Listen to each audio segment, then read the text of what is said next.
Hi everyone. இன்னைக்கு நம்ம பார்க்க போகிறது லிவிங் வேர்ல்டோட இன்ட்ரொடக்ஷன். வாங்க டைம் வேஸ்ட் பண்ணாமல் வீடியோக்குள்ளே போயிடலாம். ஃபர்ஸ்ட் நம்ம தெரிஞ்சுக்க வேண்டிய வேர்டு என்னென்னா அனிமேட். அனிமேட்னா லிவிங் ஆர்கானிசம் அர்த்தம். லிவிங் அப்படிங்கிற வேர்டை டிஸ்கிரைப் பண்ணுறதுக்கு நம்ம இன்னொரு வேர்டு யூஸ் பண்ணுறது தான் அனிமேட்ன்ற வேர்டு. அப்படியே ஆப்போசிட் இன்அனிமேட்னா நான் லிவிங். ஓகே, இப்போ ட்ரிபிள் க்ரௌன் ஆஃப் பயாலஜி. இப்போ பயாலஜி ரிசர்ச் அந்த மாதிரி பண்ணுவாங்கல்ல, அதுக்கு கொடுக்குற அவார்டு தான் இந்த மாதிரி பால்சன் ப்ரைஸ், கிராஃபோர்ட் ப்ரைஸ், அப்புறம் இன்டர்நேஷ்னல் ப்ரைஸ் ஆஃப் பயாலஜி. பயாலஜிக்கு எந்த ஒரு டெடிக்கேட்டட் நோபல் ப்ரைஸும் கிடையாது. ஸோ அவங்க இந்த மாதிரி கொடுப்பாங்க, பெரிய ஹானர் பண்ணுறாங்க கொடுத்து பயாலஜியை ரிசர்ச் இந்த மாதிரி பண்ணோம்ல அதுக்காக. Okay, these 3 honours are highest in biology. தெரிஞ்சுக்கோங்க. என்சிஆர்டி பேஜில் இன்ட்ரொடக்ஷனில் இதை பற்றி கொடுத்துருப்பாங்க, நிறைய பேர் தெரியாது, தெரிஞ்சுக்கோங்க. How to confirm it is living. ஒரு விஷயம் லிவிங்கா இல்லையா, லிவிங் ஃபீச்சர்லேருந்து டிவியேட் ஆச்சுன்னா அது கேரக்டரிஸ்டிக் ஃபீச்சரில் போகும். டிவியேட் ஆகாமல் எந்த ஒரு எக்ஸப்ஷனும் இல்லை அப்படின்னா அது டிஃபைனிங் ஃபீச்சருக்குள்ளே வரும்.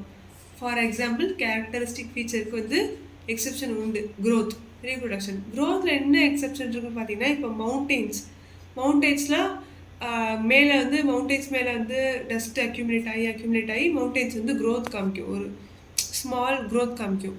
ஓகேவா? சப்போஸ் க்ரோத் இந்த க்ரோத் ரிவர்சிபிளாக இருக்கும், ரிவர்சிபிள் க்ரோத். இப்போ நம்ம வளர்கிறோம், நம்ம திரும்பி குட்டையாக முடியுமா? முடியாது. ஆனால் மவுண்டெயின்ஸ், எக்ஸாம்பிள் மவுண்டெயின்ஸ், இந்த ஸ்னோ அந்த பனிப்பாறையெல்லாம் இருக்குது, பார்க்க உயரமாக வளர்ந்த மாதிரி இருக்குது. ஆனால் வெயில் அடிச்சிச்சுன்னா கரைஞ்சி போயிடும், ஒன்றுமே இல்லாத மாதிரி ஆகிடும். ஸோ இது க்ரோத். ஓகேவா? லிவிங்லேருந்து டிவியேட் ஆகிறதுனால இது நம்ம எக்ஸப்ஷனில் வச்சுருக்கோம், கேரக்டரிஸ்டிக் ஃபீச்சரில் வச்சுருக்கோம் க்ரோத்தை. ஓகேவா? Reversible growth. ரீப்ரொடக்ஷன் ஏன் நம்ம எக்ஸப்ஷன் சொல்கிறோம்னா, for example infertile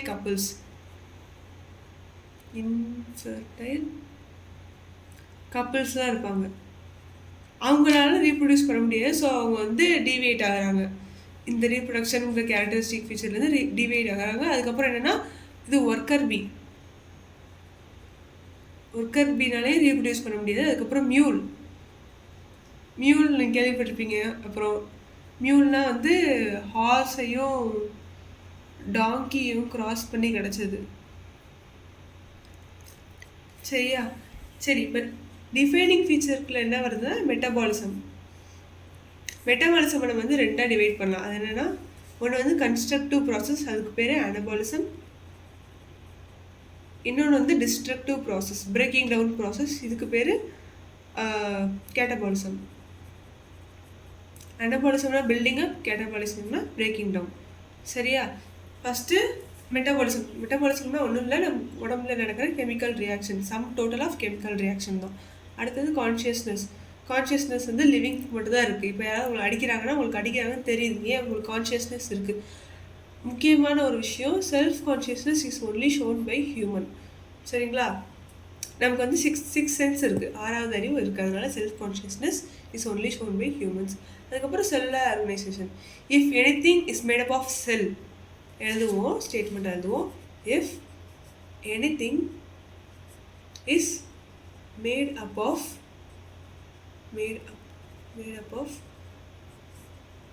cell, it is living. Even அது சிங்கிள் செல்லாக இருந்தாலும் அது நம்ம லிவிங் தான் சொல்லணும். சரிங்களா? நெக்ஸ்ட் போகலாம். அதுக்கப்புறம் என்சிஆர்டி இன்ட்ரடக்ஷன் பேஜில் இவங்க எர்னஸ்ட் மேயர்னு ஒருத்தர் இருக்கார், இவங்களை பற்றி கொடுத்துருப்பாங்க. இவர் என்ன கொடுத்தாருன்னா, பயாலஜிக்கல் கான்செப்ட் ஆஃப் ஸ்பீஷியஸ் கொடுத்தாரு. என்னது? ஸ்பீஷீஸை டிஸ்கிரைப் பண்ணுறதுக்கான concept, biological concept of species. இப்போ நேமிங் அப்படிங்கிறத நம்ம என்ன சொல்லலாம், நாமன்க்ளேச்சர்ன்ற வேர்ட் யூஸ் பண்ணி சொல்லலாமா? கெமிஸ்ட்ரியில் உங்களுக்கு என்ன தெரியும், ஐயூபிஎஸ்சி நாமன்க்ளேச்சர் தெரியும்ல உங்களுக்கு, நேமிங் கொடுக்குறது. அதே மாதிரி நம்ம இது பயாலஜியில் பார்க்க போகிறோம். சரி, பாட்னிக்கு நம்ம என்ன சொல்லணும்னா ஐசிபிஎன்னு சொல்லுவோம், ஜுவாலஜிக்கு ஐசிஇசட்னு சொல்லுவோம். ICBN for international code for botanical nomenclature, இது பிளான்ட்ஸ்க்கு யூஸ் பண்ணுவோம். அதுக்கப்புறம் ஐசிஇசட்னா என்னென்னா international code for zoological nomenclature, அனிமல்ஸ்க்கு. சரிங்களா? இப்போ சயின்டிஃபிக் நேம் எடுத்துட்டிங்கன்னா உங்களுக்கு தெரிஞ்ச சயின்டிஃபிக் நேமை நீங்கள் கமெண்ட் பண்ணலாம். சயின்டிஃபிக் நேம்னா இப்போ ஃபார் எக்ஸாம்பிள் பட்டாணி பீன்னு வச்சுக்கோங்களேன். அதுக்காக சயின்டிஃபிக் நேம் என்னென்னா பைசம் சட்டைவம். என்னது? Pisum sativum. இது நம்ம வந்து இந்த பீன்ற வேர்டை தான் நம்ம வந்து ரெகுலர் லைஃப்பில் யூஸ் பண்ணுவோம். ஆனால் இந்த வேர்டை அதிகமாக யூஸ் பண்ண மாட்டோம். இது வந்து சயின்டிஃபிக் நேம். சரிங்களா? இப்போ பார்த்தீங்கன்னா என்சிஆர்டியில் கொடுத்துருக்க எக்ஸாம்பிள் என்னென்னா மேஞ்சிஃபெரா இண்டிகா. Mangifera இண்டிகானா mango. சரிங்களா? அப்புறம் சயின்டிஃபிக் நேம் எழுதும்போது நம்ம என்ன பண்ணணும்னா எம் வந்து ஃபஸ்ட்டு எழுதியிருக்க இந்த வேர்டு மேஞ்சிஃபெரா அப்படின்னா இது வந்து ஜெனரிக் நேம், ஜீனஸ் ரெப்ரசன்ட் பண்ணது அர்த்தம். இது வந்து ஸ்பெசிஃபிக் எபித்தட். ஓகேவா? ஸ்பீஷியஸோட நேம் மேஞ்சிஃபெரா இண்டிகா. பார்த்தீங்கன்னா மேஞ்சிஃபெரா இந்த ஜெனரிக் நேம் இருக்குல்ல, இது வந்து நம்ம கேபிட்டல்லாம் எழுதணும். அதுக்கப்புறம் இண்டிகா இந்த ஸ்பெசிஃபிக் எபித்தட் இருக்குல்ல, இது வந்து நம்ம ஸ்மால் லெட்டரில் தான் எழுதணும். ஓகேவா? It should be underlined if hand ரிட்டனில் எழுதுனோம்னா, கையில் எழுதுனோம்னா இந்த மாதிரி அண்டர்லைன் பண்ணணும். சரிங்களா? Hand written. அப்புறம் வந்து ரிட்டன் இன் இட்டாலிக்ஸ்னால் கொஞ்சம் சாட்சி எழுதுவோம். இப்போ எழுதும்போது எப்படி எழுதுறேன்? மேஞ்சிஃபெரா இந்த மாதிரி சாட்சி தான் எழுதுவோம். இதுதான் இட்டாலிக்ஸ். ஓகேவா? பயாலஜிக்கல் நேம்ஸ் ஆர் ஜெனரலி இன் லாட்டின் தான் இருக்கும், லாட்டின் ஆரிஜின். சரிங்களா? இப்போ பேசிக்ஸ் ஆஃப் டாக்ஸானமி இதை நான் வந்து ப்ரீஃபாக இன்டெப்த்தாக லெசன் நடத்தும்போது நான் எக்ஸ்பிளைன் பண்ணுறேன். இப்போதைக்கு இந்த ஆர்டர் மாற்றாமல் ஞாபகம் வச்சுக்கோங்க. ஓகேவா? கேரக்டரைசேஷன், ஐடென்டிஃபிகேஷன், கிளாசிஃபிகேஷன், அதுக்கப்புறம் நாமென்க்ளேச்சர்.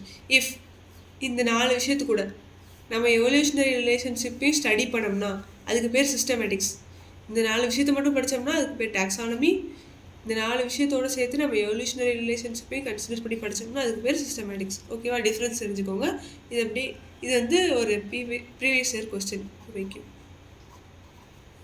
ஓகே, இப்போ பார்த்தீங்கன்னா டாக்ஸானமிக் ஹைரார்க்கியில் each level, kingdom level, phylum level, class level, order level, இது each level is called as taxon. சரிங்களா? இப்போ கிங்டம் தான் இதில் இருக்கிறதுலே ஹையர் டாக்ஸான். அப்புறம் ஸ்பீஷியஸ்னால் இதில் இருக்கிறதே லோவர் டாக்ஸான். ஓகேவா? இப்படி போனீங்கன்னா species, genus, family, order, class, phylum வந்து அனிமல்ஸுக்கு, டிவிஷன் வேர்டு வந்து பிளான்ஸ்க்கு யூஸ் பண்ணுவோம். கிங்டம் இப்படி போனீங்கன்னா இது வந்து அசெண்டிங் ஆர்டரில் போகிறோம், சின்னதுலேருந்து பெருசு, lower taxon to higher taxon. திரும்பி இங்கேருந்து இப்படி வந்தீங்கன்னா இது வந்து descending order, higher to lower. இது எல்லாருக்கும் தெரிஞ்சிருக்குன்னு நினைக்கிறேன். அதுக்கப்புறம் இதுக்கு வந்து நான் என்ன பண்ணேன்னா இதுக்கு வந்து ஞாபகம் வச்சுக்கிறதுக்கு நிமோனிக்ஸ் வச்சு படித்தேன். அது என்னென்னா keep, plates, clean, or family get sick. ஓகேவா? இதை ஞாபகம் வச்சுக்கோங்க. அவ்வளோதான், இதோட இந்த வீடியோ முடியுது. தேங்க்யூ.